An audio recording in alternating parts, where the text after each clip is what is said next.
नमस्कार। आज हम श्रीमद् भागवत महापुराण के दशम स्कंद पर गहराई से बात करेंगे, खास तौर पर पहले 3 अध्यायों पर, और भगवान श्री कृष्ण के जन्म की जो अद्भुत कहानी है उसे समझने की कोशिश करेंगे। हमारा मकसद है कि ये जो दिव्य घटना हुई उसके पीछे की परिस्थितियां क्या थीं और उसका मतलब क्या है। तो कहानी शुरू होती है एक बड़ी नाटकीय भविष्यवाणी से, एक आकाशवाणी से। जी। कंस अपनी बहन देवकी के विवाह के बाद रथ हाँक रहा था, है ना? और तभी आकाशवाणी हुई कि देवकी की 8वीं संतान ही उसकी मौत का कारण बनेगी। बिल्कुल। और ये सुनते ही कंस तो एकदम डर गया। हाँ। फौरन। और इतना डरा कि वो देवकी को उसी वक्त मारने पर उतारू हो गया। अपनी ही बहन को। हाँ, अपनी ही बहन को। ये दिखाता है कि कैसे जो भविष्य का डर है वो इंसान को कितना क्रूर बना सकता है। लेकिन वसुदेव ने तब बड़ी समझदारी दिखाई। हाँ, उन्होंने स्थिति को संभाला। जी, उन्होंने कंस को वचन दिया कि देखो, तुम देवकी को मत मारो, तुम्हारी मृत्यु तो 8वीं संतान से होनी है। हम अपनी हर संतान तुम्हें सौंप देंगे। अच्छा। इस वचन के बाद कंस ने देवकी को छोड़ा तो सही, पर फिर दोनों को पति पत्नी को कारागार में डाल दिया। और फिर जो हुआ वो तो और भी भयानक था। कंस ने एक-एक करके देवकी की 6 संतानों की हत्या कर दी। जी हाँ, 6 बच्चों की।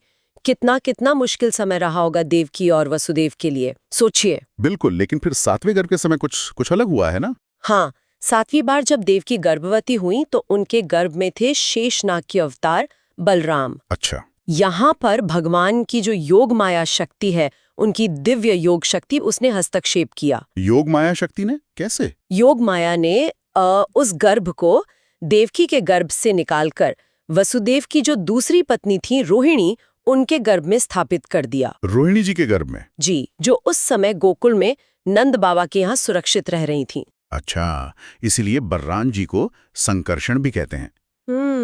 क्योंकि वो एक गर्भ से दूसरे में खींचे गए, आकर्षित हुए। बिल्कुल सही। संकर्षण का यही अर्थ है, उन्हें सुरक्षित स्थान पर पहुंचा दिया गया। और फिर आया 8वीं संतान का समय, जब स्वयं भगवान विष्णु ने कृष्ण रूप में अवतार लेने का निश्चय किया। जी। कहते हैं कि उनके जन्म से ठीक पहले देवता भी कारागार में आए थे। ये बात सही है? हाँ, ये एक बहुत ही महत्वपूर्ण घटना है। भगवान के प्रकट होने से भी पहले ब्रह्मा जी के नेतृत्व में सारे देवता कारागार में आए और उन्होंने गर्भ में स्थित भगवान की स्तुति की। गर्भ में ही? हाँ, गर्भ में ही। उन्होंने कहा कि प्रभु, आप ही सत्य है, आप परम है, अनादि है, आप पृथ्वी का भार हरने, धर्म की स्थापना करने और अधर्म का नाश करने के लिए ही आ रहे हैं। ये स्तुति बताती है कि ये घटना कितनी बड़ी थी, सिर्फ कंसवध तक सीमित नहीं थी, ये एक ब्रह्मांडीय घटना थी। और फिर आई वो रात, भाद्रपद मास, कृष्ण पक्ष, अष्टमी तिथि, रोहिणी नक्षत्र, आधी रात का समय। जी बिल्कुल।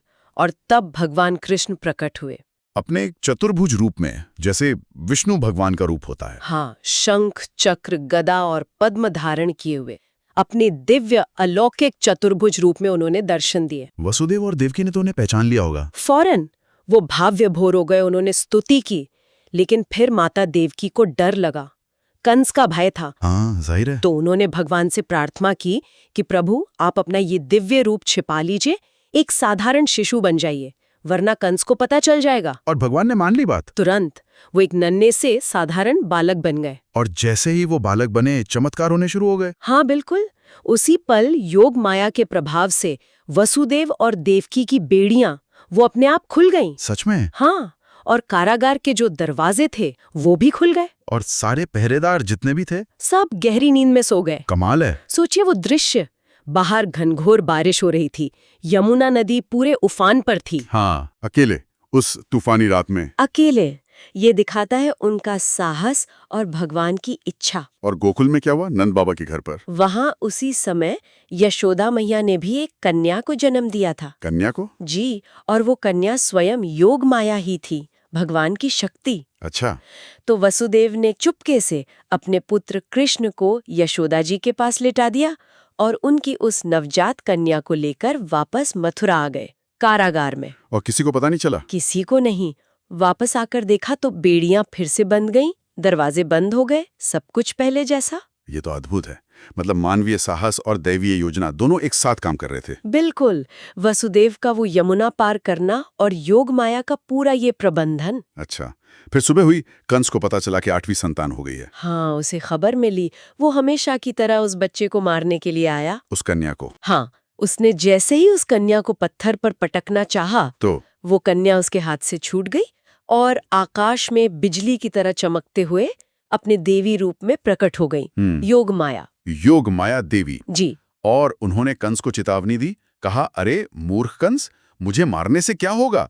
तुझे मारने वाला तो कहीं और जन्म ले चुका है और वो पूरी तरह सुरक्षित है। ओहो, ये तो सीधा पहली आकाशवाणी से जुड़ गया। बिल्कुल, ये कंस के अंत की निश्चित घोषणा थी और ये भी कि उसके सारे प्रयास बेकार गए। तो इस तरह इतने अत्याचार, इतने अंधेरे के बीच देवताओं की प्रार्थना सुनी गई और भगवान कृष्ण का जन्म हुआ और वो चमत्कारिक ढंग से सुरक्षित गोकुल पहुंच गए। हाँ, ये पूरी कहानी हमें बहुत कुछ सोचने पर मजबूर करती है कि कैसे घोर संकट, पीड़ा, अन्याय के समय में भी दैवीय इच्छा जैसे अवतार लेना, चमत्कार होना और मानवीय साहस और धीरज जैसे वसुदेव का वो काम, देवकी का इतने साल दुख सहना, ये दोनों चीजें एक साथ काम करती हैं। हाँ, ये सही कहा आपने। वो कैसे काम करती है, उसके तरीकों पर सोचने को मजबूर करता है।